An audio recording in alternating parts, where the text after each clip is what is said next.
Whenever and wherever you want to talk sports. Now it's time for Monty in the Morning. Hey, yo, man. It is Friday, July the 2nd, 2021, 7/2/21, mother. Anyway, it's going to be that kind of show. Hi, Jake. Hello. Really average to see you today. Same. Quick story. We use an SD card every day to record the show and post highlights, thanks to Gabe Ledley's suggestion.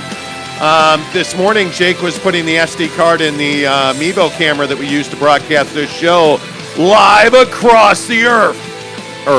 And Jake decided he was crabby, so he threw the SD card in the shredder and turned it on. Accidentally. Anything you want to say to defend yourself there?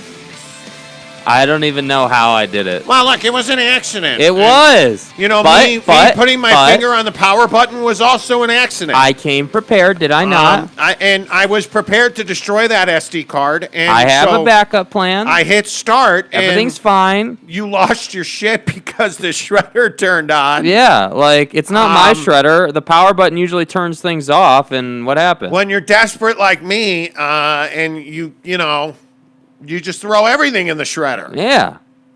I mean, what do you want? You have one job every day. Right. Put the SD card in the Mevo camera.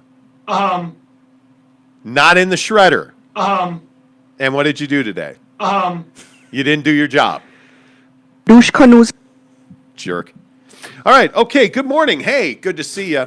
Let's start the show. You have to check it before you wreck it. Yeah, and you didn't check the shredder, which admittedly it sits right below the Mevo camera, but only you would drop the SD card into the shredder. You know how when you're putting an SD card in a camera? No. And it like it's spring loaded, so it pops out? That's what happened. And no, I'm not. Wait, I'm sorry. I thought you said it was. That downstairs kitty cat is not yours to have. I'm not humoring your childish jokes today. Is that a penile reference? It's spring loaded, so it pops out. Just so you can go to Pound Town. Right? Is that you love that girl? Yeah, I don't know what is wrong with you. Nothing is wrong with me. What's it was wrong an with accident. you? It was an accident. It's not. You didn't throw an SD card in a shredder I didn't. on accident. You're right. I didn't throw it at all. It popped out. What do you want from me? Anyway, Driftwood's first in this morning. Tau Unga. Good morning to you, too. Gabe Ledley says, morning, fellas. Hello. Cody Strickland says, hi, guys. Hi, Cody. Thanks for being on time for once. Good to see you. Let's talk about Mike Conley. He's old and he's broken down. All right. What's wrong next? with you? Yeah, thank you. Thank you, Jake. You want to turn your drops up so people can actually hear it? They can. Anyway, point is. Why? No. Go ahead. I'm sorry. Did I interrupt you? You let me know when you're done. I'm done. Yeah, I'm done. Let's talk NBA free agency opens 1 month from today. And much like Jake throwing the SD card in the shredder today, the Jazz really aren't going to be very active in free agency, I would not think. And the biggest question that seems to be on the tip of every Utah Jazz fan's tongue is, what are they going to do about Mike Conley? And I think you have two very clear avenues to traverse with Mike Conley. Wow, that's a big word. Traverse. Yeah. Or no, avenue. It's for you, avenue is a big word. Sorry. The avenues haven't been good for you lately. No, they haven't. Anyway, the point is, see what I did there? Mm-hmm. The point is, that was an inside joke about Jake's dating life. The point is, yeah, let's move on. The point is that Mike Conley's either going to walk or you're going to pay him. And here's my issue with you paying him. I will again say my mantra on the Utah Jazz is pretty straightforward and simple. Anything that's going to hurt you a year from now, you shouldn't do it. If that means you got to lose a few more games, do it. If that means you got to be a 5, 6, 7 team in the West, do it.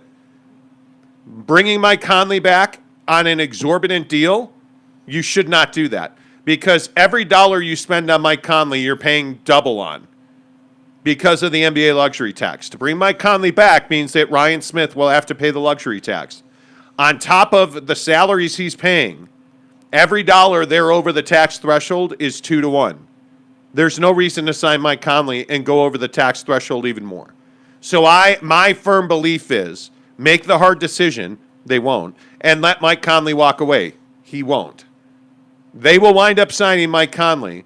And if that deal is a 2-year, $40 million deal, it's a huge mistake. It is a huge mistake. Even if the second year is not guaranteed, huge mistake.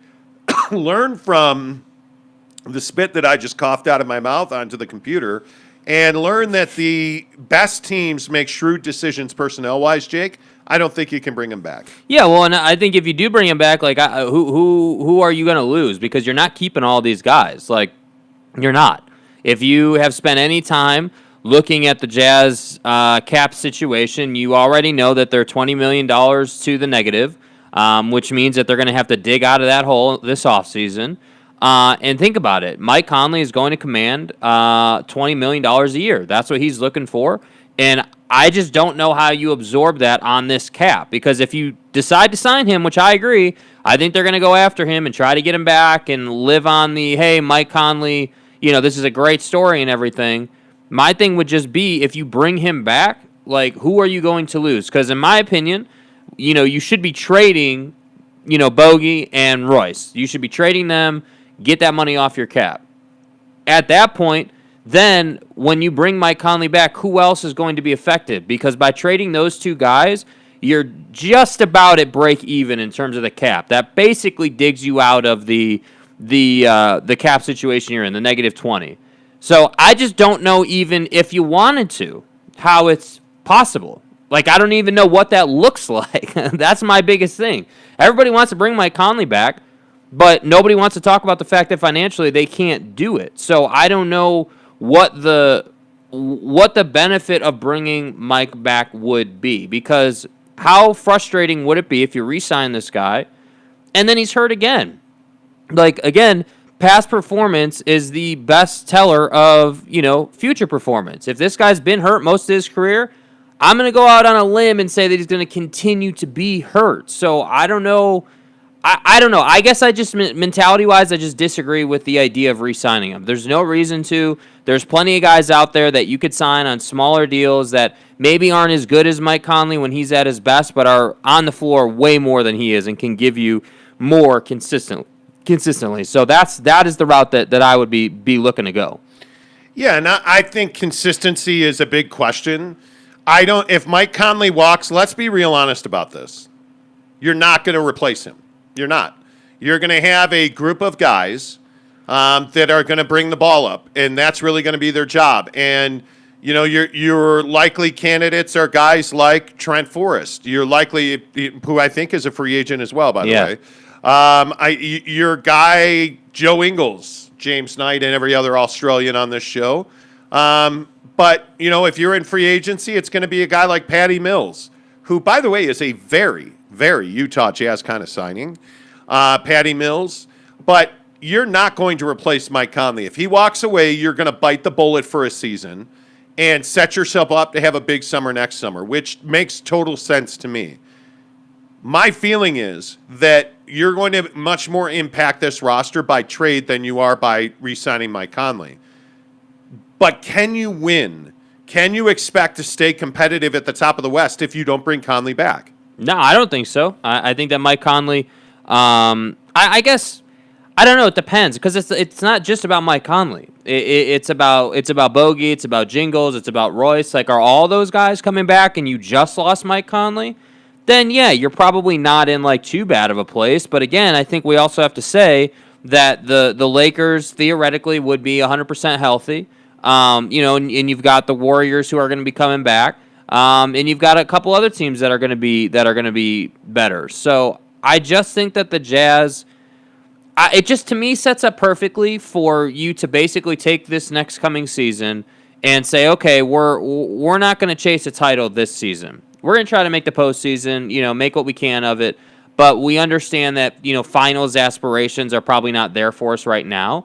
But we also know that in 2022, 2023, that's where we're going to make our mark, because we're going to have a ton of flexibility in our cap. We're going to be able to remake this roster entirely and be in a much better spot. So, yeah, I mean, if you keep the same roster and you lose Mike Conley, sure, you can make the postseason and do that and kind of, make the most of a down season.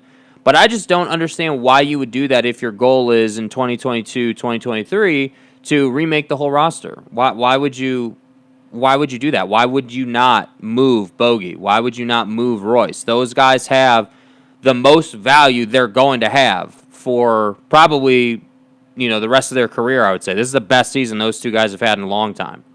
Yeah, and I also think that you have a lot of variables here, and I think you have a lot of questions here, and I don't particularly think that Mike Conley checks any of those boxes. I mean, listen, if you bring Mike Conley back on a 2-year, $20 million deal, okay, every day I'm doing that. If you are going to let Mike Conley go and you're going to have to split the mid-level, and that's not great. And again, I will go on the record and say I think the Jazz will bring Mike Conley back. I think they will overpay Mike Conley. I think it'll be a 2-year deal. I'm hoping the second year of this 2-year deal will not be guaranteed, that he will have to meet certain thresholds. I think they're going to bring him back because I think they know they don't have money to spend. So then how do you handicap the Jazz if you bring Mike Conley back? I think the only way you do that is you're going to have to make some real tough decisions on guys like Bojan Bogdanović. And I think that you are going to have to make trades where you are the third team or the second team in a 3-team deal to benefit yourself. And hopefully you can get involved in that. But I just hope that, this weekend we get an answer to, what's the final front office construct going to look like? We're a month away from free agency here. Yeah, you got a lot of time here. Free agency opens August 2nd.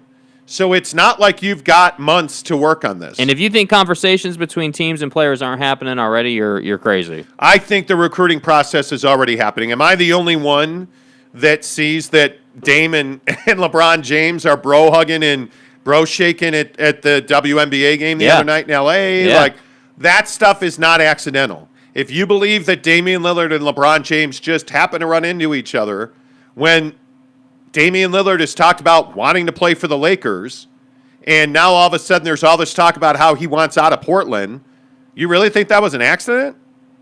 That was orchestrated. That's not an accident.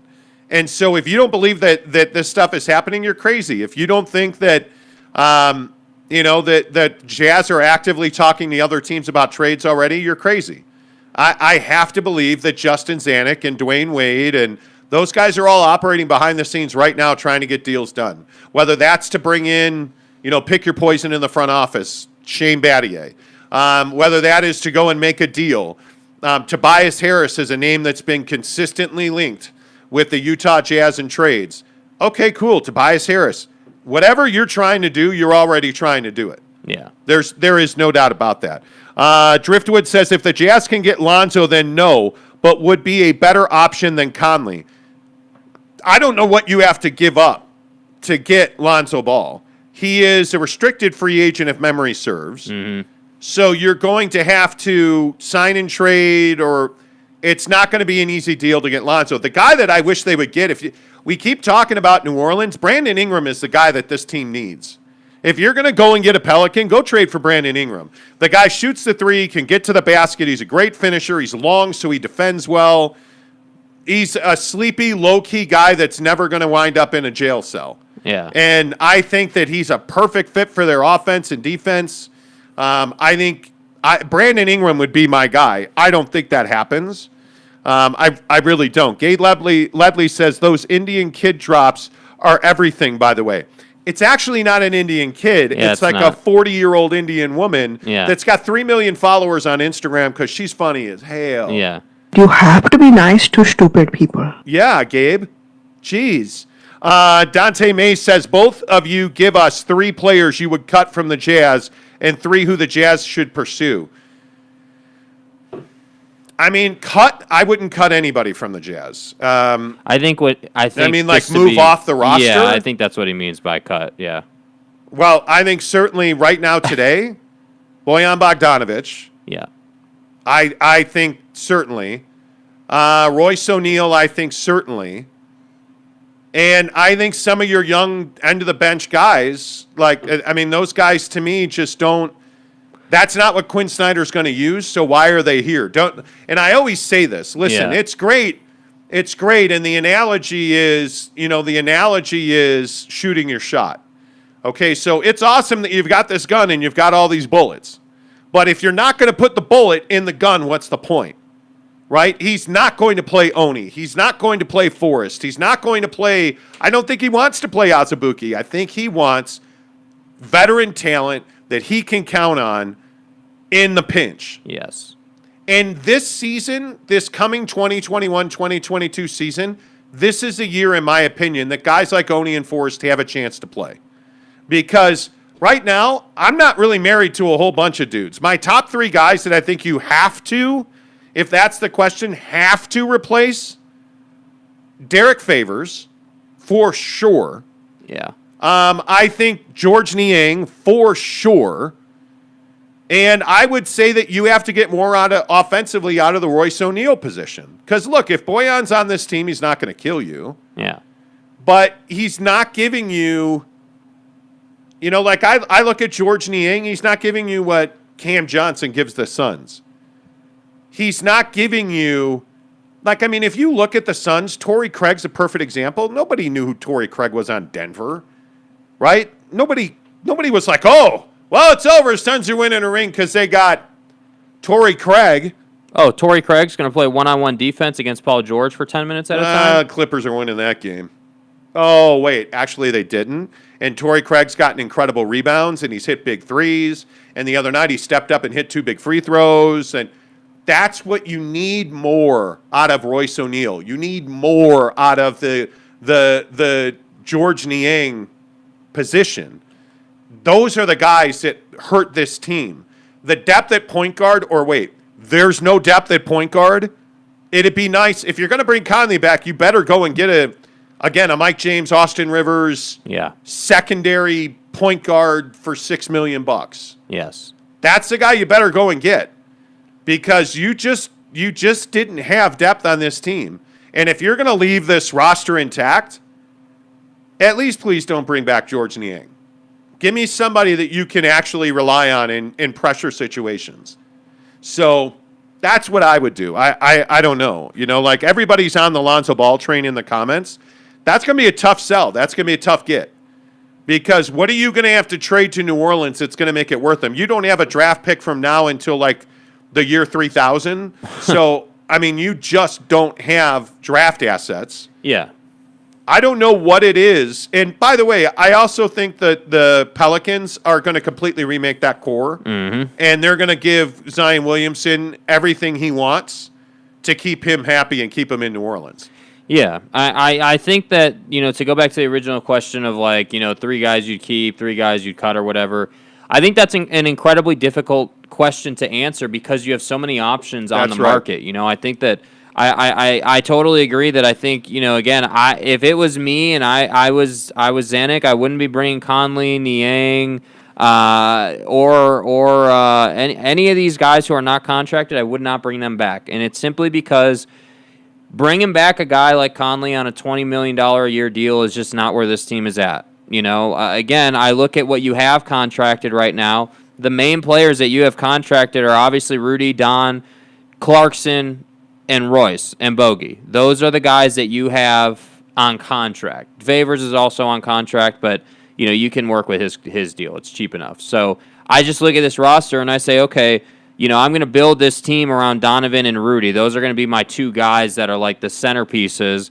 and everybody else is workable. Everybody else, I'm looking at this roster and I'm saying, hey, if someone came calling about Jordan Clarkson and that really freed up a bunch of cap space and gave me some picks or something ridiculous, yeah, I'm going to move Jordan Clarkson, but I don't want to. He's a great player, 6th man of the year. There's a reason for that. So I just think that if you're a Jazz fan looking at this situation right now, you can't be excitable about this. You got to understand that this is a process, and you also have to understand that for the people who say that Dennis Lindsey is a beloved figure in this town and everything, well, how beloved is it, the job that he did with this team right here? Because you're not in a good position. You're not. I don't know. There's not much to love about the Jazz salary situation. Not at all. It is whatever word you want to use for not being flexible, that's what they are. They're handicapped. They're stiff. they're two hands tied behind their back, trying to make this team better. Like, that's the position you're in. And again, that's not an opinion. That's look at the numbers. You can go on Spot Track and see, hey, they're negative $20 to $24 million in cap, depending on how they handle it. Like, that's not a good spot to be. God damn.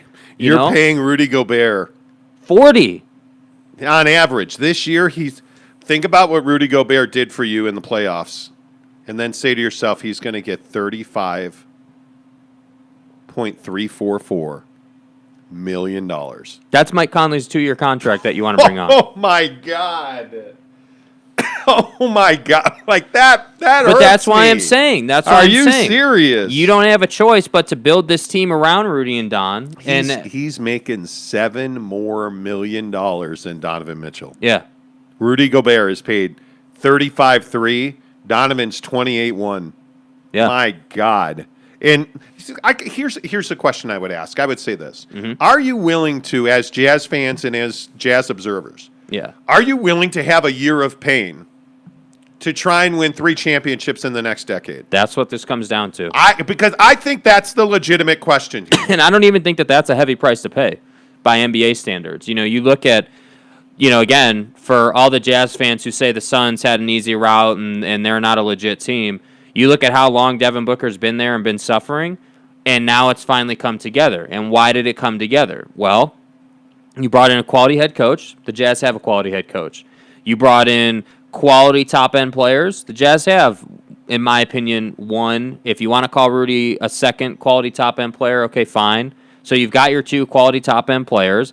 The biggest difference is that the Suns have done a way better job drafting, so they're not in the cap situation that you're in. And, yeah, developing. I mean, the Jazz are also known for not developing their players. So it's why the Lakers, and this is why, and again, I talk a lot of Lakers, I know, and people hate that.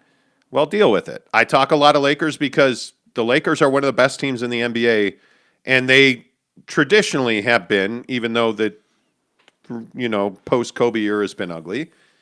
But if you look at what the Lakers did, their win was not Anthony Davis and LeBron James. Their win was developing a cast of characters that supported LeBron James and Anthony Davis. Like, again, they won a championship in the bubble because KCP hit jump shots. You look at Alex Caruso, who carries a pot grinder into a TSA checkpoint. Other than that, he's been pretty flawless for the Lakers. He's a free agent, by the way.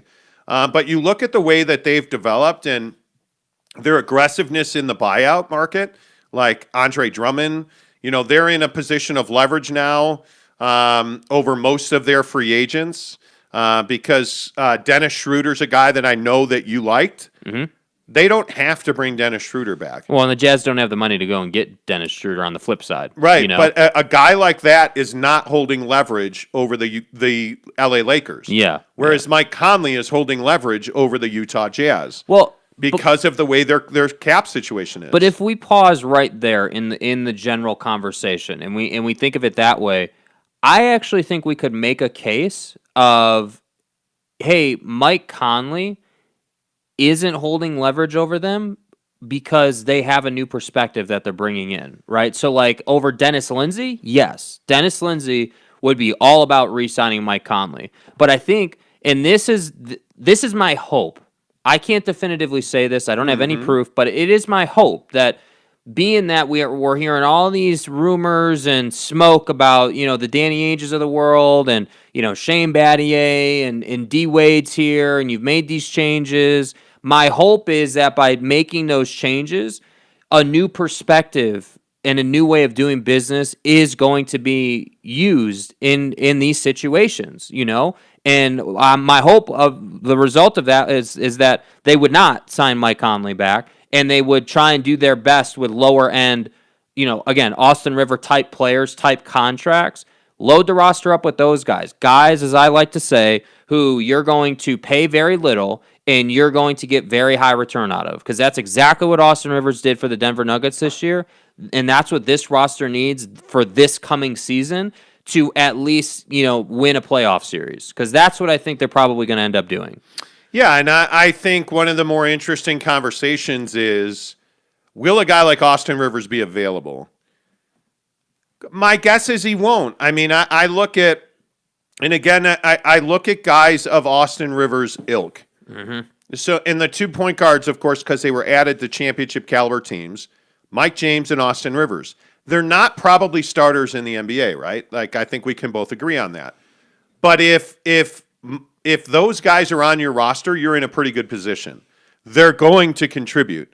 And I think that's what the Jazz had been missing.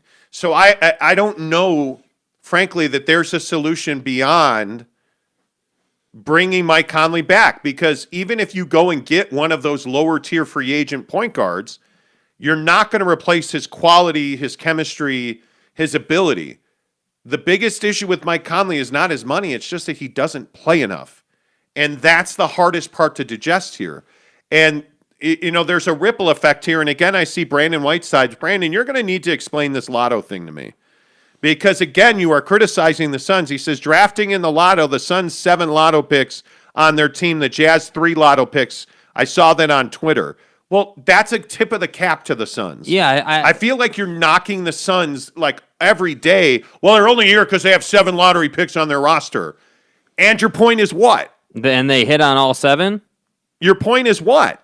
Like, I look at the biggest fatal flaw in Dennis Lindsey is that he never drafted well. Never. Not once. And everybody talks about, well, my God, look at Donovan Mitchell. Well, my God, it's because you drafted Trey Lyles. The misses are what are the kick in the balls, man. Like, I do not fault the Phoenix Suns for drafting well and developing well. I fault the Utah Jazz for drafting poorly and not developing their players. Right? I mean, like right now, Sack Shea Jazz is pissing off everybody because he's ripping Joe Ingles. Joe Ingles, you shouldn't rip What's he saying? You shouldn't rip Joe Ingles. He's saying why Ingles' laziness and stupid turnovers is not a concern. Ingles for $13 million a year is outrageous. Bogey at $18 million is better than Ingles at 13. At least, comment dump. At least Bogey scores in bunches when he does. He hit some clutch shots in the playoffs. What has Ingles done? The problem is that Jazz fans have this irrational love affair with Joe Ingles. Mm-hmm. Joe Ingles is a good player. He's been a good player. He has been at times an elite three-point shooter. Is it Joe Ingles' fault that he's asked to be a point guard? No. It's Mike Conley's fault. It's not Joe Ingles' fault. Joe Ingles has one role on this team. Stand at the three-point line, catch the ball, and shoot the ball. Don't put the ball on the floor. Don't drive the ball into the paint. Don't try to pass the ball across the court. Catch the ball and shoot the ball. And then turn around, run down the floor, and play solid man-to-man defense. And by the way, just on Jingles, I mean, he's on a 1-year deal. He's contracted through this next season. Yeah, Ingles is not. If Joe Ingles is your biggest problem, you probably have multiple championships. Like Joe Ingles is. Let's be real honest about what Joe Ingles is, because I think this is an important conversation. Joe Ingles is a glue guy. Yeah. And every roster needs a glue guy. He's that guy here. He's well liked. He's well respected. He usually does his job when you don't ask him to play center and point. And you're asking a minivan to be a Lambo. Yeah, like, I mean. You're asking, again, roster construction this past year. You asked a bunch of dudes to do a bunch of things those dudes can't do. And again, while we're up the Joe Ingles alley, like, again, I look at Bogey's contract, because that's the guy we really should be talking about. You need to remember that, Bogey's 32 years old, and right now on this deal, the original deal he signed was a 4-year, $73.1 million contract. So he's halfway through it, which means that he's getting paid $18.2 a year. He's contracted this season, this coming season, and the next season. So he's essentially got a 2-year deal at $18 million a year, which is a very tradable contract in the NBA. And I sit here and I say, okay, you're negative 20 on cap space. Trade that contract. Trade him. Yes. Get 2 more guys in that deal if you can. Maybe it's one in like a second-round pick or something. I don't know. But do that deal. Chop that off your cap and try to find somebody who you can work with. Because I do believe, by the way, that Quinn Snyder is capable of developing guys. I do believe that. Like, I think he's capable of it. But, again, when you're trying to be a championship caliber team, Trent Forrest isn't going to go ahead and get a ton of run. But I also think that the other thing you have to look at is be realistic about where you are and where you're going. The Jazz are running in the mud, and everybody, like, I see all these comments on YouTube again where, well, if they were healthy, they'd have beat the Clippers. Oh my God, dude, man!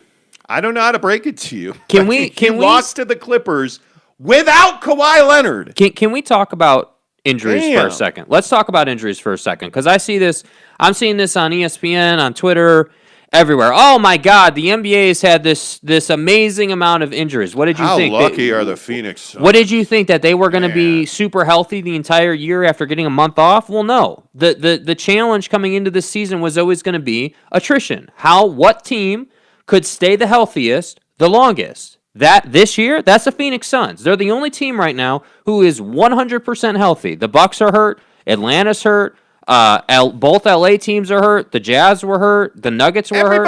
Everybody. So I don't understand why this needs to be a thing of, oh my God, the Phoenix Suns shouldn't be here because LA was hurt. Both LA teams were hurt. The Nuggets were hurt. The Jazz were hurt. Like, I'm tired of hearing about, wow, this team shouldn't be here, Suns or otherwise, right? I'm sure we'd be saying this about the Lakers too if they had been where the Suns are.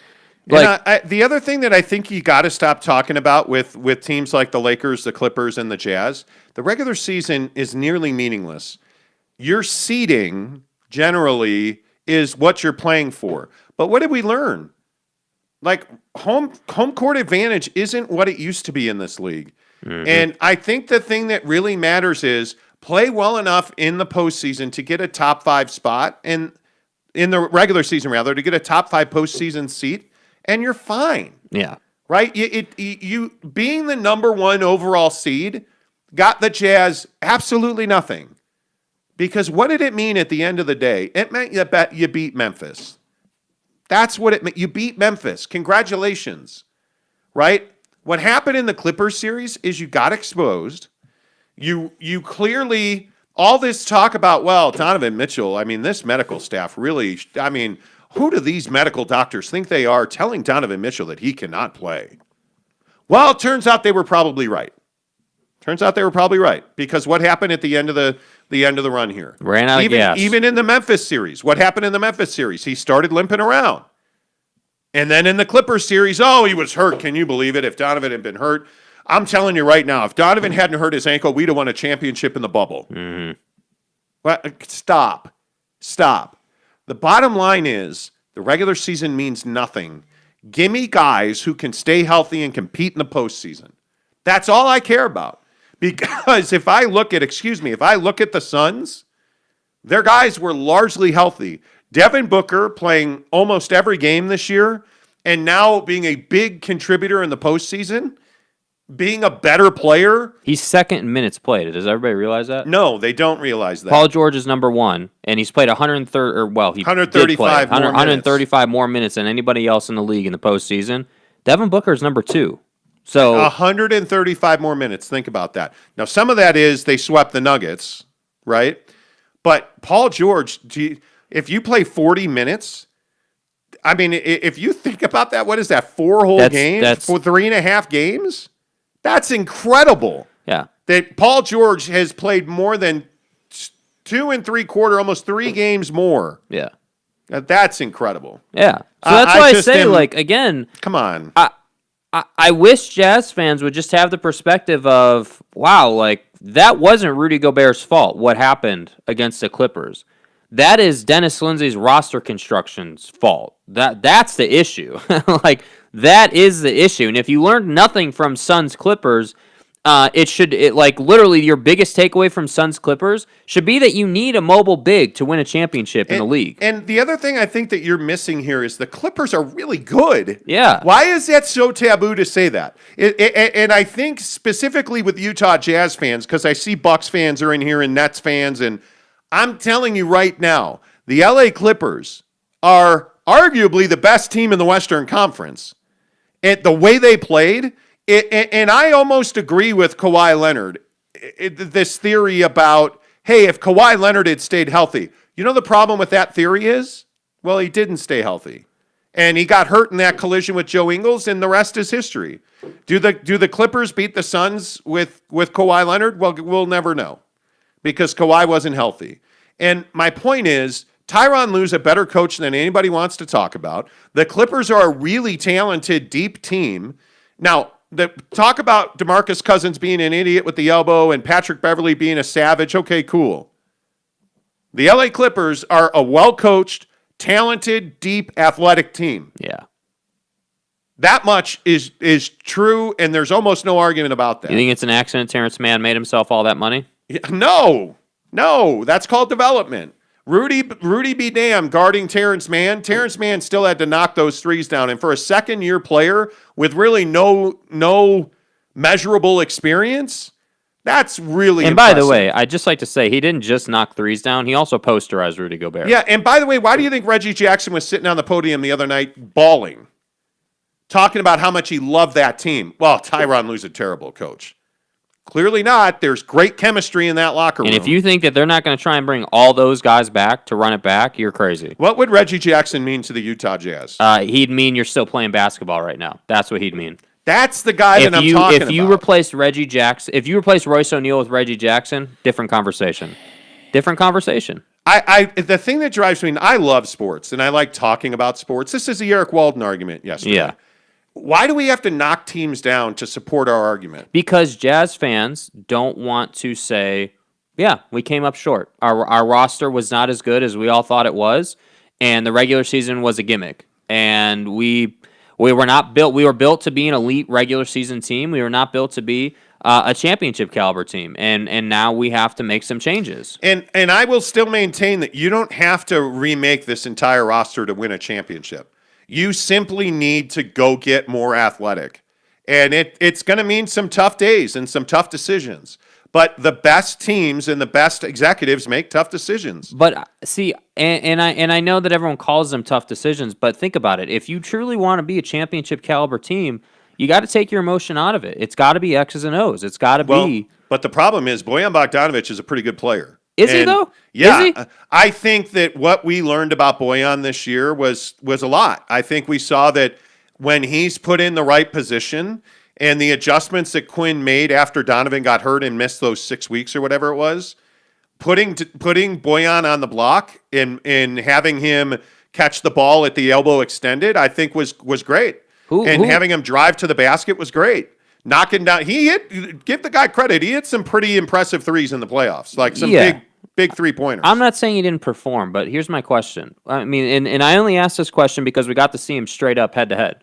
Who would you rather have on your team, Morris or Bogey? Oh, Marcus Morris. So that's why that's why I'm saying they fill the same role on your team. The difference is that Morris is a much better defender and can get his own bucket whenever he wants. Marcus Morris is way more versatile. The problem is he's an asshole. But he is an asshole, but that's part of his game. Yeah, I mean, but he's frankly, the Jazz could use some asshole on this team. The reliability in Marcus Morris's shot. Yeah. I mean, he's a better shooter than Bojan Bogdanovic. I mean, that to me. And here's another Clipper point. I mean, it's like me standing here being, Steve Ballmer grabbing guys' pipe in the playoffs the other night. Anybody notice that? Like he was thigh grabbing. I gotta say, I'm just fired up to be here today. I'm not sitting next to Steve Ballmer in a game. Anyway, the point is, and he doesn't care because I'm poor. The point is, yeah. I think I look at the Clippers, and that team is an elite shooting team. And whether it's Reggie Jackson knocking down threes or Marcus Morris But isn't the difference between the Clippers and the Jazz that the Clippers don't live and die on the three? They Correct. hit it a lot. Correct. But they can get it done in the mid. And you can get Ivica Zubac to give you a couple of big games in a series where he dunks on guys. But even if it's not Zubac, it's Batum. Right? Yeah. Like that, and that's what makes them so lethal. Remember, you hated on Nick Batum. You're right. Me being good-looking, intelligent, know everything, pounding like a porn star, living like a rock star. Like, I told you Nick Batum was going to contribute. He sucks. His standards don't matter. Yeah. You know what I'm saying? Let's see. Tanner Plummer says, Jazz fans don't want to say we came up short. So true. I love my friends who are Jazz fans. Can't admit that. I guess they just can't accept the fact that the best Jazz team is 23 years just got bounced. Wow. Yeah. But I mean, that's Lord. like I know that's a very like you're kind of hating there a little bit, but I mean that is true. It is. Yeah. That's what it is. Yep. I would agree with that. I think. Wow. It's not easy, but it is the truth. Congratulations, eBay the Sofa Surfer's back. Oh, okay. Where have you been? He says, get Terry Rozier. Okay, go away. Don't come back. You don't like Terry? I'm not well, I shouldn't say, and I'm kidding, by the way, eBay. Terry Rozier is not the guy you want on this team. Terry Rozier is Jordan Clarkson. Well, Who, by the way, again, Jordan Clarkson just doesn't come up in important Jazz player conversations. I mean, he is a guy, with all due respect to our friends in the Philippines, and I know we have a ton of listeners there. How, I don't know. But Jordan Clarkson's a guy that does one thing, comes off the bench and doesn't pass. And why doesn't he get talked about? Because he does his job. That's it. He's not spectacular, but he does his job. Boy, there is it. You guys are great in the comments this morning. Mitchell Harding, good morning to you. Good morning, lads. Hope your weekend goes well. And I think it's time just to go all in on Donovan as the ball handler. Not sure who to pair him, though. The problem with giving Donovan Mitchell the ball is he gets doubled and trapped right away. And I think he's better when you're able to run pick and roll or have, and it minimizes Joe Ingles. But when Joe Ingles was bringing the ball up and then Rudy set a screen and the ball went to Donovan, it gives Donovan options to shoot or drive. Now, I hate when he goes to the basket because he takes a pounding. Mm-hmm. But I just think there's more options. I don't think you're wrong, Mitchell. I just think there's more options for Don off the ball. Here's the real truth of the matter. If you want to get nuts and bolts on this team, Donovan Mitchell is not frame-wise, build-wise, big enough to constantly be an on-ball scorer. What he needs to be is he should be at his size and his skill level. He should be on the ball, but what that would require is a dominant wing scorer for him to play with. So you create this dynamic where, okay, you've got a scoring threat at the point who can get it anytime he wants, but you also have this guy in the wing who's sitting there who can also get it at any time he wants. Yes. That's the dynamic you need for Donovan Mitchell to become the true, like, killer that he has. Because he is a killer. He wants to end you. Like, there's no doubt about that. But I think he's 6'3". At 6'3", asking him to play above the rim, asking him to drive on guys constantly, that's not the kind of game you want him playing. You want him playing again, just because we talk about him all the time, you want him playing the Devin Booker style of game where he's getting the elbow jumper, he's shooting, he's playing a less, physically pounding game. He's more efficient. That's what you're looking for out of Dom, but that's never going to happen unless he's got a guy with him that he can trust, that he can say, okay, I can give the ball to X player on the wing, and I can trust that he's not going to take a stupid shot, that he's going to get a good look. I think the next evolution in Donovan Mitchell's game is, yes, playing at the rim, but not playing above the rim. Not that floating, I'm going to dunk on you, oh, wait, I better try a layup thing that Donovan does so often. You're better off being Devin Booker and Chris Paul, which is pull up on that and hit an easy bunny of a mid-range jumper. And that's easy bunnies for the elite mid-range players in this league. Yeah. And I think Donovan's got to turn himself into that because that gives you options. Devin Booker is and you'll watch this going into the finals, I would think. You certainly saw it in the Clippers series where they had to respect his mid-range so much that it opened up the hesitation for him, where he would get into that mid-range spot, just kind of give it a shake and then go and dunk the basketball. Because you have to respect. Look at that Chris Paul behind the back dribble at the end of the game the other night on the baseline. Like that. That's the shot that Donovan Mitchell needs to make routinely. And my guess is he can. He's a great shooter. Oh, he can make it. It's just he's got to get it into his game more. He's got to look for it more. And that. But that's the thing. Like, again, on the roster construction point and the guys that he has around him, he does not trust his teammates. Let's make that very clear. He does not trust Bojan Bogdanovic. He does not trust Royce O'Neal. He does not trust any of these other guys. And that's why you don't see Jordan Clarkson and him playing together very often. And frankly, I don't think he trusts Rudy Gobert. To be completely honest with you, I don't think he trusts him. Because if he did, he would play much more pick and roll, and he would give Rudy the ball a lot more. But instead, what does he do? What do we see him do? Let's let his performance speak for itself. He wants to get a pick and then play one-on-one. That's what he wants to do. So what else do you say? Yeah, Ace makes an interesting point in that he says we're too hard on Dennis Lindsey. You guys give him no credit for Gobert and Mitchell. All you want to talk about is Dante Exum. What credit do you want? What credit do you want me to give him? What credit do you want me to give him? He signed a guy to a $205 million contract, $40 million a year, whatever it is, that has essentially landlocked you. If you didn't have the Rudy Gobert contract on your cap, you'd be in a way better position to retool this team and go at it again. I just think that you haven't been able to find, and then Brandon Whiteside says 7 lotto picks means they're getting guys like Ayton with the number 1 pick, right? But if they're not missing, you're not crediting the Suns for drafting DeAndre Ayton. Okay, well, if it just stops at you drafted DeAndre Ayton, okay, well, that's not enough. Why is DeAndre Ayton such a solid contributor? Because they developed him. They surrounded him.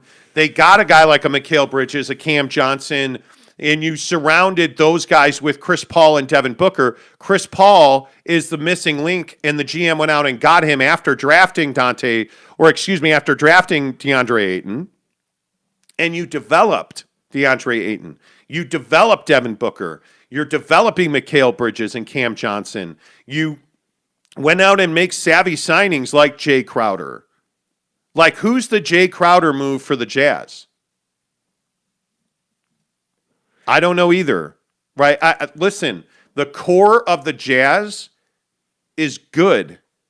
The problem is you have zero depth on this team. And you look at the guys that come off your bench, George Niang is just not good enough. You can't, and this is that he's not cute or cool or neat or nice on the Memphis Grizzlies. Nice on the Orlando Magic. Not really good enough on the Utah Jazz. And again, Brandon, it's not a knock on the Phoenix Suns that they drafted and developed Ayton, Bridges, Cam Johnson, Devin Booker. Those are all their guys. Those are 4 key contributors for them that they drafted and developed. And then, on top of that, you went and signed a guy in campaign who the Bulls said, hey, this guy can't spend 10 minutes on the floor. About 20 teams said wasn't good enough to play in the league anymore. And why? And here's the other thing that I think really needs to be talked about. How did Cameron Payne wind up on the Phoenix Suns? Because he has a relationship with Monty Williams.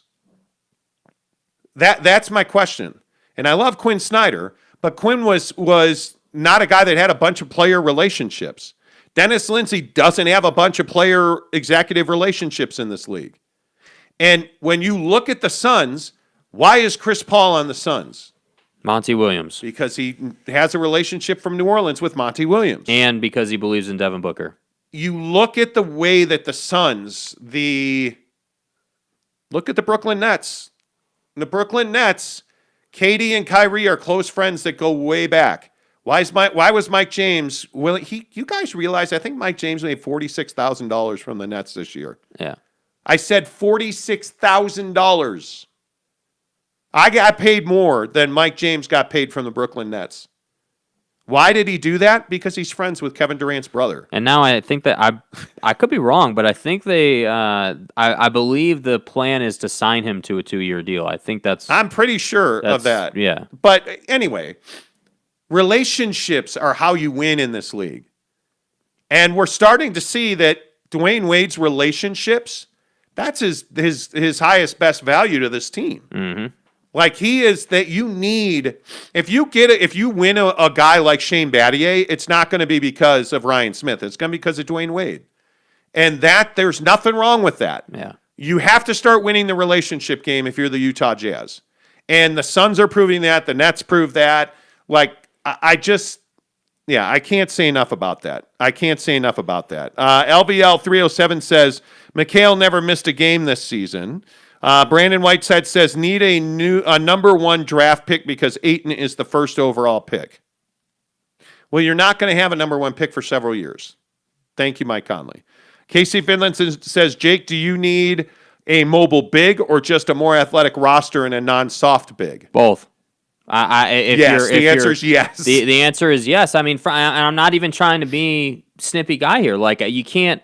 And again, this is just the truth. to me. Like, and you can disagree with me, but I watched damn near every Jazz game this year, and if I didn't watch the whole game, I watched most of it.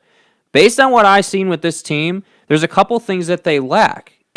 Toughness, certainly. Number one, toughness. You don't have, again, as much of an asshole as Morris and Beverly and all these guys are. They bring an edge that makes the game difficult for you. The Jazz don't have that. So that's number one. You got to bring more toughness to this team through the people that you bring, hopefully. I mean, again, that's going to be secondary, but I feel like that's a big thing the Jazz don't have. So, yes, toughness. But secondly, again, because you signed Rudy to $205 million, again, because he's getting paid that much, he's got to be more for you. You can't have, again, we talked about this, I think it was last week or the week before. Look at the Lakers, the Clippers, the Suns, any top-end team. The formula and the blueprint is very simple. Your two best players are going to take up about 50% of your cap. The rest of your cap is full of guys who are on 1 year, or if it's 2 years, second year's not guaranteed deals, that are cheap, that will outperform that deal by leaps and bounds. The difference is the Jazz don't do that. So when you ask me, hey, would you rather have more athleticism on the roster or a more mobile big? Well, in this setup, I don't have the option of having a more mobile big, so I guess I'm going to go the more athletic route. There's not a conversation there. There's not a choice. You're not. Again, I wish the Gobert contract was more tradable. And I don't even mean from the standpoint of you can't even think about trading it until October. I just mean generally speaking, you're not trading that contract. And if you do trade that contract, it would be like a 3, maybe even a 4-team deal to make X, Y, and Z happen. And you can't send money in that deal because of your cap situation. Yeah. So Nathan, no, go ahead. Are you done? No, yeah, I'm done. I just the whole thing. When I hear people say, "Oh, well, you're too hard on Dennis Lindsey," and then on the other hand, we're going to sit here and say that Rudy shouldn't get paid $205. Well, you can't have it both ways because who paid him $205? That's not. I think we can all agree the Rudy Gobert contract's not a good contract. Yeah. I don't know that anybody would argue that. Nathan Johnson Vlogs doesn't have anything to do with injuries. If Kawhi was healthy, we would have lost even worse. Tyler Lue making those changes after game 2, they blew us out of the water. Yeah, I mean, you just don't have an answer. If you're the Jazz, you don't have an answer for a zone defense where the zone is pushed way out to the 3-point line. And they play an aggressive, like they get after it. Some zones are very soft and they're pliable. You can have your way with a zone defense. The Clippers are so athletic and so mentally engaged that they're happy to play aggressive zone defense. They will be physical with you. They will hit you at the rim. Yeah, well, they don't foul a lot unless it's Patrick Beverly hitting somebody upside the head. Yeah, you're right. They don't foul. Yeah. They don't foul. They get their money's worth. James Knight says Terrence Mann ? Stop it, Monty. What about Terrence Mann do you disagree with? Did he not hit those shots in the corner? Did he not posterize Rudy Gobert? He did that for sure. Like, he's had big moments even outside of the Jazz series. Now, in the Suns series, he wasn't as effective. Well, because they didn't use him because it was a different style of game. Yeah. Like, I don't know what you would question about Terrence Mann. I don't know what that would be. Nathan Johnson Vlog says, we haven't developed anyone through the draft since Paul Millsap. Ouch. That hurts. Let's see. Jeremy Bolt, good morning to you. He says, absolutely with Rudy. Dude was as green when he first came into the league. Oh, they've absolutely developed Rudy Gobert. I mean, they've developed Donovan Mitchell. I think they have developed and grown Bojan Bogdanovic. I think Royce O'Neal's a guy that nobody wanted. But it's not. But the problem is you're developing guys that have a very low ceiling. Developing Rudy is getting a jumper, man. I need more. Right, but you have to. Right, I get that. You didn't need more out of him until you paid him $205 million. When he was a lower end contract and he was shot blocking and rebounding and rim protecting, that was great. He was good value. Yeah, but when you're paying the guy all that money, when you're giving him 27% of your salary cap or whatever the number is. You got to have offense. This is an offensive league. You've got to have offense out of him. And by the way, what did we learn about the Milwaukee Bucks last night?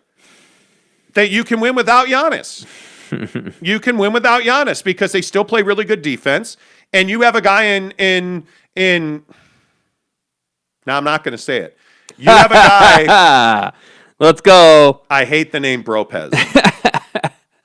You have a guy in Brook Lopez who can shoot the three, who has a mid-range, play with his back to the basket, play above the rim, Block and shots. defend.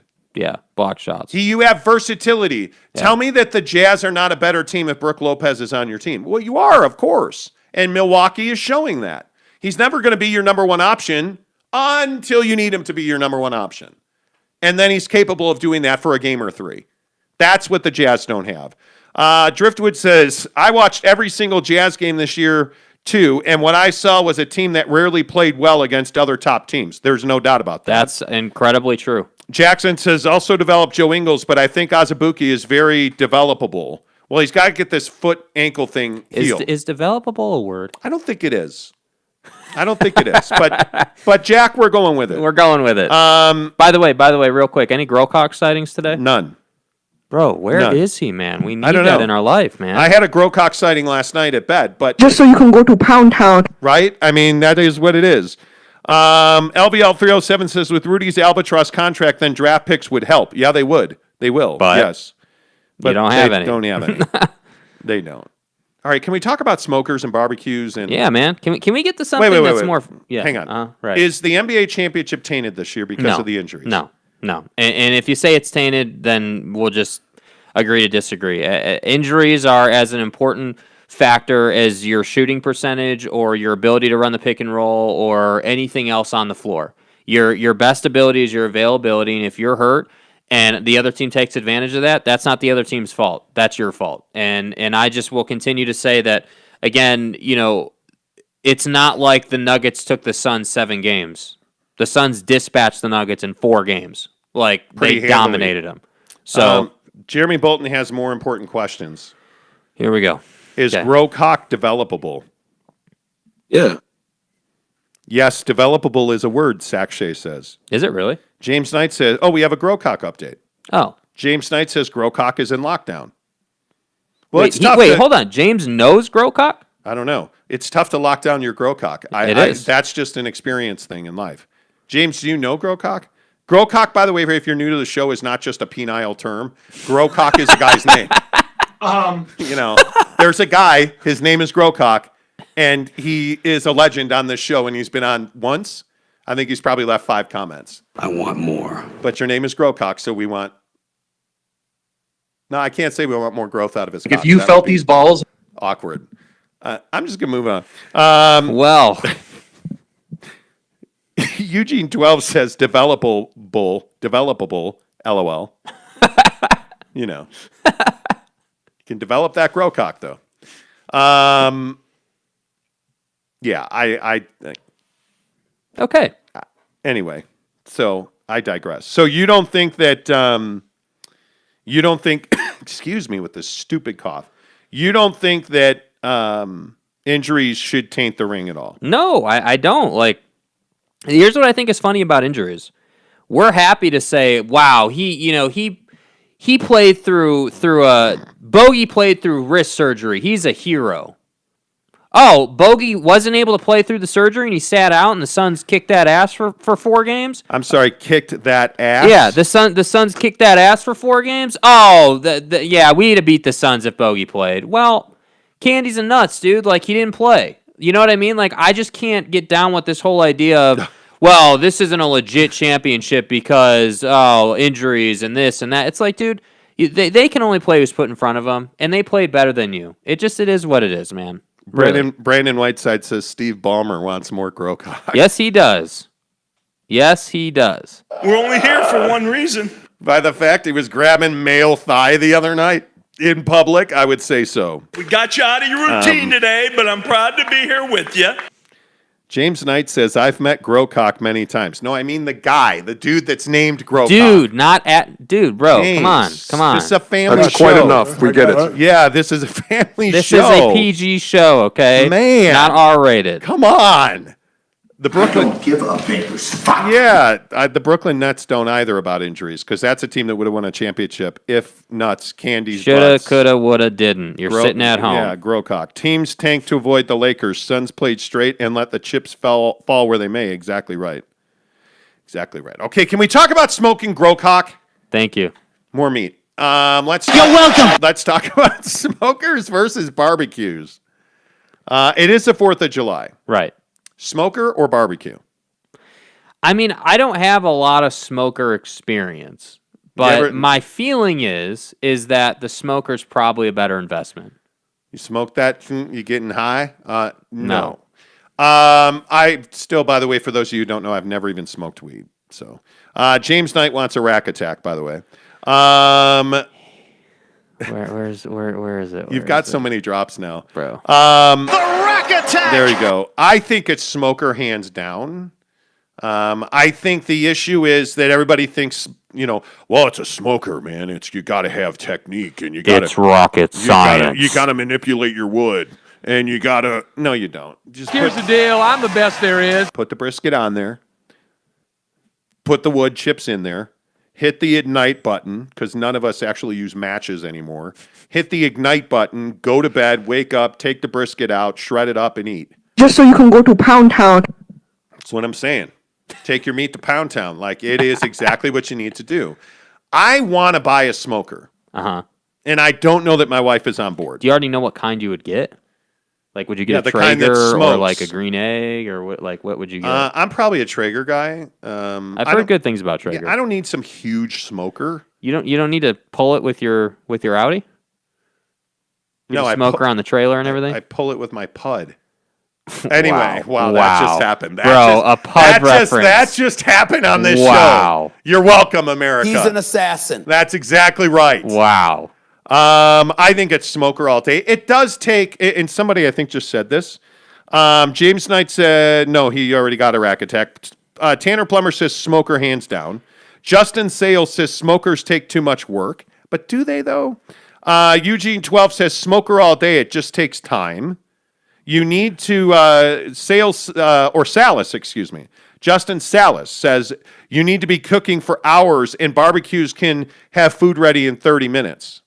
Well, that's why you kind of need to get a hybrid smoker. But isn't that part of like the smoking lifestyle though? Like isn't that why you buy a smoker to like enjoy the process? Yes, because the end product is superior. Yeah. The end product is amazing.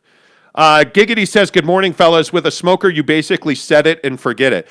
I would agree with that. But I don't know that that's the way you do it with all meat. I mean, I think... Well, each thing is different, right? With a brisket, yes. With a rack, yes. With wings, with veg... You can grill and smoke veggies. Yeah. Smoking a pizza, like smoked pizza off a smoker, is amazing. So, but here's my question, though. Like, even... Like, obviously, the food you cook is going to... the process is going to be different for everything you put in the smoker or the grill. But my thing just is like, with the smoker, isn't the whole point of buying a smoker... to like enjoy the process that it takes and everything. Like that's what every guy like you just got this tattoo, right? The guy who did his tattoo had just got into smoking and said that, he had a lot of fun, getting up and putting the brisket on and like going through the process. See, like a brisket is an all night. Yeah, it's like a long time thing. But like I think if you just threw on like steaks, let's say, I feel like that wouldn't take all day. Jeremy Bolton says, I give my left grill cock to have a Traeger. Yeah, exactly. I want it. Yes, exactly right. Justin Salas says, better to ask forgiveness than permission. That's what I'm saying. I would agree with that. We're going to get a smoker. Jeremy Tanner says, you guys are making me hungry. Me too. Driftwood says, smokers are better flavor. I would agree. Eugene says, facts, Tanner. Ace says, smokers are for elitists. Stop. See, like why do we always go here with that? I feel like it's just different. I don't know why. It's not. I don't think that we're like some like elite person because we want to try a smoker. I don't know what Ace has ever done to YouTube, but it hides every one of his comments. No matter what he says. I don't know. Sorry, I have nothing to do with that. He's DM'd me in the past. Why are you hiding my comments? YouTube filters out comments. I have no control over that. And a lot of times it's good they do. Driftwood says low and slow. What's that in reference to? He means smoking. Oh, that wasn't a Grocock reference? I thought it was a Grocock reference, but I could be wrong. Go-to food for 4th of July. On the smoker or just in general? On the smoker for sure, it's wings. I like, you know what I like? My wife makes an incredible tortilla soup, not on a smoker. But she's made it. Like I had it for lunch yesterday with some Ritz. I've gotten back into Ritz crackers. Oh, they're so good, dude. Oh, they're Ritz crackers are amazing. so good. So she makes, my wife is pretty much vegetarian and she'd love to be vegan. We just are undisciplined fat asses. Well, that makes you a vegetarian, right? You know, but pretty much makes me a vegetarian. Right, because, right, you know, I am not a vegetarian. By the way, what did you have for lunch the other day? Five Guys burger, and it was bomb. And Fries. And I sent it to him. I'm not a vegetarian. I'm not. I'd like to be. I'm just not disciplined enough. I like wings. I like ribs. I like burgers. I like sex. So I, probably be a vegetarian. But my point is, on a smoker, for sure, wings, pizza, like smoked pizza. Get that? I've never had that. Get that? I'm telling you. The best pizza to make is go to Whole Foods, get their in-house pizza dough that they sell, roll that out, put some barbecue sauce. My wife also makes amazing shredded barbecue chicken. We have one of those Instapots. Put like 20 chicken breasts in an Instapot with a bunch of barbecue sauce. Pressure cook that stuff, shred it up, put that barbecue sauce, barbecue pizza, put a light thing of cheese, and then smoke it. Pull it off, put some chives on it, done. It's over. I mean, that's amazing. That is amazing. Stop it, Casey. See, I like Casey Finlinson. I would call Casey a friend of mine. I respect him. He has got an entire infield worth of children. And so I have a lot of empathy for him. But when you say things like Cajun or regular fries from Five Guys, See, now that's just not the way to go here, Karen. like, what are you thinking, Casey? Like, it's Friday. We're all in a good mood. We're loosey-goosey because we've seen some grow cock. Like, everything is good. Right. And then you bring up Cajun fries from Five Guys. Like, it's just not something you should do. Like, right. You know, it's hurtful, frankly. And I feel disrespected. And to answer your question very clearly, no, it's not Cajun fries. Whoever came up with that shit need to be fired. Like, my wife eats Cajun fries. Casey, what are you doing? Now, having said that, Five Guys French fries, Bomb. I mean, Warren's in South Jordan has the best French fries I've had. I love their fries. It's close. But I think I would still lean towards Five Guys fries. Yeah. Same. The crinkle cuts. And by the way, the volume of fries they give you is incredible. The crinkle cut fries at Warren's. I feel like the crinkle cut setup is undefeated. Crinkle cut fries are amazing. So good. So I hate okay. Uncle Monty has a confession. Okay. All right. I know French fries, which is why I don't eat them because they're terrible for you. I don't eat them very often. Maybe two times a month, maybe. And it used to be a lot more than that. But now I just don't because it's one of the worst things you can eat. Pizza, by the way, one of the worst things you can eat. My doctor in Phoenix, we had this guy that was like 3 feet tall that was like a colon expert. Damn it. That came out wrong. I had a doctor that... You're so fucked. Man. Anyway, I had a doctor that we used to get a physical from once a year. And so we were talking about diet, and he said, I'm just going to set you straight. Oh, boy. Like, he laid me out, dude. He was like, you need to stop talking and start doing. And I used to love Cool Ranch Doritos. When's the last time you saw me eat Doritos? Long time. Why don't I eat Doritos anymore? Because my colon doctor in Phoenix straight up said Doritos are the worst thing that you can put in your mouth. Do not put them in your mouth. Do not put potato chips in your mouth. If you're going to eat chips, make it whole corn is probably about the best you could do, but you shouldn't eat them anyway. And he said, you need to stop eating French fries because every time you eat French fries, just realize with every French fry, you're storing fat because that's the reaction your body has. It adds cholesterol to your heart. You store fat. So just know every time you eat a French fry, you're co-signing that you're storing fat. Pizza, terrible for you. And at that point, I pretty much donkey kicked him in the chest and walked out. He's an assassin. I didn't do that, actually. But he really kind of set me straight. So now food is like in my head. And now that we work out 6 days a week and usually 7 because we play basketball Saturday and Sunday, and I'm eating halfway decent and I'm losing a bunch of weight and inches and stuff, I see the difference. And that's why I don't eat chips much anymore. Uh-huh. You don't see me eating anything that's not a tortilla chip, really. Yeah. But I love wings. Smoked, I don't eat fried wings. That's why I stopped pretty much going to Wingstop. I don't eat at Chick-fil-A because it's terrible for you. Like, this is the other thing about Cane's. Yeah.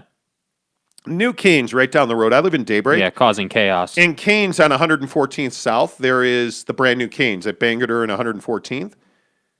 The parking lot has been full every day for 3 weeks. There's a line of traffic. I can't remember the name of the side road, but the side road that leads you up to like Costco and all of that, like the line is a quarter way down the road to eat fried chicken and French fries. Mm-hmm. You're going to wait in line like it's hours on the weekends. No, I'm not. I'm not. I on principle, with all due respect to my friends at Cane's, and they don't advertise here or anything, I am not ever going to eat there, just on the principle of it. Yeah. I'm not. Yeah. And I'm going to, this weekend, my go-to food for the 4th of July, I want smoked wings. I'd really like some shredded chicken on those Hawaiian rolls. Yeah, King's Hawaiian rolls. Yeah. I want barbecue shredded chicken sandwiches on King's Hawaiian rolls. I want it. I know we're going to sushi dinner tonight. And then I think we're going to, what's the name of that? Prohibition. Oh, Prohibition. We're going to Prohibition. You don't even want to go to Prohibition. It has nothing to do with Prohibition. I just, in the moment, was like, yeah. That's right. good food at Prohibition. Yeah, no, I'll go. It's fine. I'll go. So we're going to eat well this weekend, and I'm going to try and be pretty healthy. Mm-hmm. But I'm going to go buy a smoker. I am. I want it. I'm going to do that. And then I'm going to smoke pizza, and I'm going to smoke wings. To get us. Oh, so are you going to pay some? You're going to split? Yeah, well, that's the next question, isn't it? Well, usually you say you are, and then you never do. Bro, I buy stuff all the time. What are you talking about? Are you kidding me? Yeah, you chose to buy that. We didn't even talk about it. It just showed up one day. What am I supposed to do with that? We're rich. Anyway, the point is, I'm going to buy a smoker. Big Green Egg or Traeger? I feel like Traeger, but I don't know. So here's the thing. I'm not educated enough on the differences to really. I think we probably need to go to Barbecue Pit Stop because that's the place. I've been sitting here thinking about the place. That's the place. Don't you know, dude, over there? Or you used to? I used to. You used to? Yeah, they used to be an advertiser on the legendary 1320K fan. By the way, again, I just point out. Here's the cup. Just point out, there's the cup, 1320K People fan. Myron. Yeah, are you Myron? I still have all my blender bottles from 1320K fan. Casey Finlinson sends me a DM saying, don't be this guy with the smoker. I won't, Casey, I promise. Follow me on Instagram and Twitter because I will post pictures and videos and be obnoxious about it. Jeremy Bolton says, you guys should give away a smoker for your next giveaway. We might. Eugene 12 says, smoker over Xbox. Man, you guys are ingrates. Tanner Plummer says, the other secret to losing weight is drinking a ton of water. That's pretty much all I drink. Yeah. I drink some Monster, but you know what? I switched. So I subscribe. My wife works in Amazon AWS. So we've always used Amazon. And so I have a subscription for Monster Pure Ultra Zero. I switched that. Now I'm no longer getting that. I switched it to Rockstar Recovery Lemonade You would. Zero because it's got no carbonation. Uh-huh. So I switched my subscription, and my wife gets a discount because she works at Amazon. Must be nice.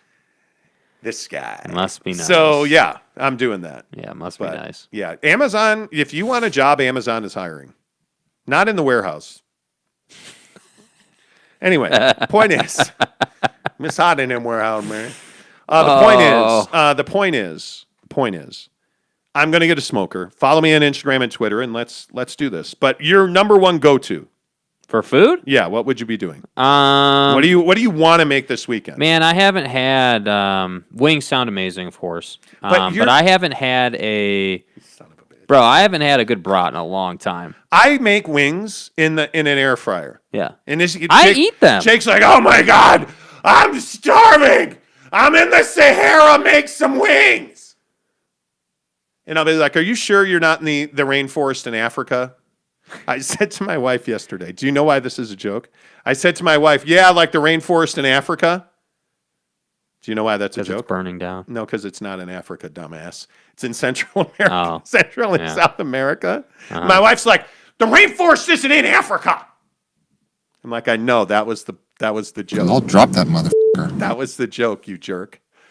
Anyway, I can't remember why I brought that. Oh, but you'll be like, I'm dying. I need wings. And I'll make wings, and you'll be like, man, that was one good wing. I'm good. I'm full. You see, I'm a guy of simple taste. The legendary Justin Hintz, my good friend. We worked together at Sporting News Radio. He's a Packer fan, though. But they all smell that way. Yeah. Anyway, the point is, so we used to do Wingstop Wednesdays. The Rack Attack! And I mean, this is like 2009, somewhere back in that day. So we used to do Wingstop Wednesday. And we would get like 5,000 wings on Wingstop Wednesday. I mean, a pile. And Jake's like, come in. I want my wings. And we get to Wingstop and he'd be like, man, whew, that was a good 2 wings. I'm full. Oh, fuck you. How's that? I'm gorged. All 2 of those wings. Did you see the way I sawed those wings off the bone? And Justin Hintz and I'd be like, man, why do we fall for this every week? Because Jake's like every week, I can't wait for Wingstop I can't Wednesday. eat like 50 wings, dude. Tendies and fries. Yeah, I can't eat like 50 wings. I can't, dude. My favorite food is chicken tendies and fries. I want my wings. And he's like, nah, I'm not hungry. You know when you walk into a Wingstop and you walk in there and you come out like coated in cholesterol? I don't give a biggest fuck. Like to the point where you drive home after you ate at Wingstop and your car smells like Wingstop because you farted. Like that's like the lifestyle, right? Jake's like, oh man, I'm full. I had a carrot stick. I can't have any wings at all. That's you. And when I woke up this morning, I was feeling pretty dangerous. Anyway. Yeah. Right. Am I wrong? No. I was also a kid. Well, and you're also a fart denier. I am not a fart denier, dude. Jesus. Yes, you No, are. I'm not. You're the guy that'll fart in front of a fan. Yeah, you're the guy that'll fart in front of a fan, and it'll blow like towards the person next to you, and you'll be like, they'll be like, hey man, you just farted into that fan. I personally would like an apology. You just farted into that fan, sir, and you're like, no, I didn't. What do you mean? Fucking real. I didn't do that. Hey man, there's 2 of us in the car, and it smells like butthole in here. And I didn't fart, so you farted, so right? naturally that means I farted. I didn't fart though. Okay, wait. There's only 2 of us in the Right, car. but how do we know that you didn't fart and you're denying it? Because I relish in my farts. Right. Right? Like, what do I text you every day? Yeah, I text you a picture of a nuclear or a GIF of a nuclear explosion, and we don't even have to have any text on that gift. And what does it mean? Well, it just means we drop the Browns off at the Super Bowl, right? That's every day. Yeah, it's like a thing that we have. Oh, time for the pregame. Well, the pregame is an indication that you're going to drop a nuke, right? But